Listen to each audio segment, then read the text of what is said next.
മിയേച്ചിനെ നമ്മളല്ല ഈ പറയുന്ന വ്യക്തി പ്രപ്പോസ് ചെയ്യാൻ പോവാണ്. ചിരിക്കാൻ റെഡി ആണെങ്കിൽ 1 2 3.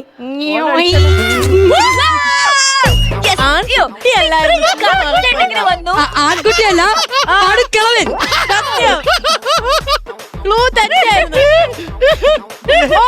അയ്യോ ഉള്ളില് ചിരിക്കുവാ. ചുമ്മാ ജാടയിടല്ലേ. എനിക്ക് കേക്കാം സന്തോഷത്തിന്റെ ഞാടി ഞരമ്പ് എന്താ സന്തോഷത്തിന്റെ ആരുടെ നിങ്ങളിനി കാണാൻ പോകുന്നത് ജഗപതി ബാബുവിന്റെ പ്രപ്പോസൽ. ഫാൻസി ഷോപ്പാണ്. ഇത് ഫാൻസി ഷോപ്പാണ്. കമ്മല് മേടിക്കാൻ വരാണേ. കമ്മല് നോക്കാൻ വരാം. എന്താ വേണ്ടേ? വള ഇത് മതിയോ നോക്ക്. അപ്പൊ ബൈക്കല്ലേ ഞാൻ സുധീഷ കൊച്ചാക്ക് പോകുന്നത് ബൈക്ക് ഞങ്ങളെ ബൈക്ക് യൂറോപ്യൻ വള. ഞങ്ങളെ ബൈക്ക്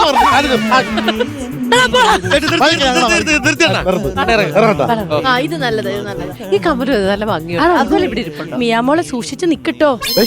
ഒന്നാണ് ഈ കടയിലെ അമ്മച്ചിക്ക് ഞാൻ 20 രൂപ കൊടുക്കാറുണ്ട്.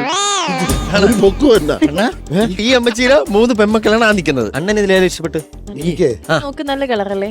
നടുക്കിക്കണ തയ്യ ക്ലാസ്സിൽ പോണ പെണ്ണിന് ഇഷ്ടം. ഇവിടെ എന്ത് നടക്കുന്നേ? നിങ്ങക്ക് എന്തേലും വേണമെങ്കിൽ മേടിച്ചിട്ട് പോന്നേ. ഇല്ലമ്മ അമ്മക്ക് ഞാൻ ഒരു 20 രൂപ തരാം. ഞാൻ അമ്മയാണോ? പറ മോനെ. അത് തന്നെ അമ്മക്ക് ഞാൻ അന്ന് പെണ്ണു വയ്ക്കാൻ വന്നായിരിക്കും. ഒരു സോഡ നാരങ്ങളുള്ള ഒരു കേക്ക് മാറ്റാൻ 20 രൂപ അമ്മക്ക് തരാം. അയ്യോ മോനെ നിന്നെ കണ്ണടിച്ചോ. ഇത് സ്റ്റേഷനറി ഷോപ്പാ. ഇവിടെ സോഡ നല്ല കിട്ടുന്നേ. എന്റെ സ്റ്റേഷനറിയില്ലേ ഒന്നും കിട്ടൂലേ. ഈ കിളവി ഭയങ്കര മറവിയാണ്. ഞാൻ പറഞ്ഞു 20 രൂപ മറന്നുപോയി. പിന്നെ ഞങ്ങള് വന്നേന്ന് പറഞ്ഞു കഴിഞ്ഞാൽ ഈ കുട്ടി ഇന്ന് പഠിക്കാൻ പറ്റുന്നില്ല. ഞങ്ങൾ കുറെ നേരം ജംഗ്ഷനിൽ നിന്ന് ഈ തേക്കട പോണ കുട്ടി അയ്യോ ഇതാരാന്ന് മനസ്സിലായോ? നമ്മുടെ ജോർജിന്റെ മോൾ. അവളങ്ങ് അവിടുന്ന് ബാംഗ്ലൂരിന്ന് പഠിച്ചിട്ട് വന്നതാ. ആണാ? അയ്യോ അല്ല അത് ഇവരാണ് തയ്യക്കടയിലെ മറ്റേ. അല്ല ഞാൻ മെനിഞ്ഞാന്ന് ഞാൻ വന്നപ്പം ആ തയ്യക്കടയിൽ അവിടെ കിടന്ന് കറങ്ങുന്നുണ്ട്. അത് അവള് പുതിയൊരു ബ്ലൗസിന്റെ കാര്യം പറയാൻ ഞങ്ങളുടെ അടുത്ത് വന്നത്. അതെ ആണല്ലേ. മാമന്റെ വരുമ്പോ ശരിയല്ലേ? ഇല്ല ഇത് പിന്നെ എന്റെ ചിറ്റപ്പന്റെ സ്കൂൾ അടച്ചപ്പോ കൊണ്ട് നിർത്തി. 15 വർഷം ഇതുവരെ പോയിട്ടില്ല തിരിച്ച്. കല്യാണം നോക്കുന്നുണ്ടോ? ആർക്ക്? മോനെ. മോനെന്ന് പറഞ്ഞാൽ എന്നെക്കാൾ 1 വയസ്സിനുള്ളതാണ്. അവിടെയാണ് പ്രപ്പോസൽ. നമ്മളെല്ലാം പ്രപ്പോസൽ. ഹലോ സുഹൃത്തെ, ഞാൻ ഒരാളെ പ്രപ്പോസൽ ചെയ്യാൻ വന്നേന്. നിങ്ങൾക്ക് ഇവരെ മടങ്ങി എടുത്തോ? അത് തന്നെ അവിടെ വളയ്ക്കാൻ വന്ന് ഇത് രണ്ടും കൂടെ എന്നെ വളയ്ക്കണം. ഈശ്വര 6:30 അംബിക ബസ്സിൽ വന്നാൽ മതിയായിരുന്നു. ഇവരുടെ സ്കൂട്ടറിൽ വരണ്ടായിരുന്നു. അപ്പൊ അങ്ങനെ അവിടെ വെച്ച് ഞാൻ കണ്ടപ്പോ എനിക്കൊരു ചെറിയൊരു എന്തോ ഒരു എവിടെയോ ഒന്ന് കൊളുത്തിയത് പോലെ തോന്നി. നിന്റെ വയറിന്റെ എവിടെയാണോ അന്നത്തെ പോലെ? അത് ഇവിടെ ഗ്യാസ് ആയിരിക്കും. അല്ലല്ല അങ്ങനെയല്ല. അപ്പോൾ പെട്ടെന്ന് എനിക്ക് എവിടെയാണ് വീടെന്നത് ഞാൻ ഫോളോ ചെയ്ത് വന്നായിരുന്നു. വീണോ കൊച്ചെ ഞാനൊന്ന് ഫോളോ ചെയ്തു. നിങ്ങളൊക്കെ ഇവരൊക്കെ ആരായിരുന്നു? നീ മാറാ. എന്റെ കടയിൽ വന്നിട്ട് മാറാൻ പറയുന്നോ? അയ്യോ അമ്മ സോറി അമ്മ. അങ്ങനെ അവിടെ വെച്ച് കണ്ട സ്ഥിതിക്ക് എനിക്ക് അന്നേ പറയണമെന്നൊരാഗ്രഹം ഉണ്ടായിരുന്നു. ബാംഗ്ലൂർ എന്ത് പഠിക്കുന്നു? ഞാൻ MBBS. MBBS സെയിം ടു ഞാൻ MBBS. അതെയോ? ഏതാ സ്പെഷ്യലൈസ് ചെയ്തിരിക്കുന്നത്? കണ്ണ്. കണ്ണ്. കണ്ണിന്റെ മെയിൻ സ്പെഷ്യൽ എന്ന് പറഞ്ഞാ കണ്ണിന്റെ സ്പെഷ്യൽ അതാണോ? അതാണ് കണ്ണിന്റെ സ്പെഷ്യൽ. കുട്ടി എന്താണ് മെയിൻ സ്പെഷ്യൽ ചെയ്യുന്നത്? ഞാൻ ഓർത്തോ ആണ്. ഓർത്തോ എന്ന് വെച്ചാൽ? ഓർത്തോന്ന് വെച്ച് ഈ എല്ലിന്റെ ഒക്കെ ആണല്ലേ.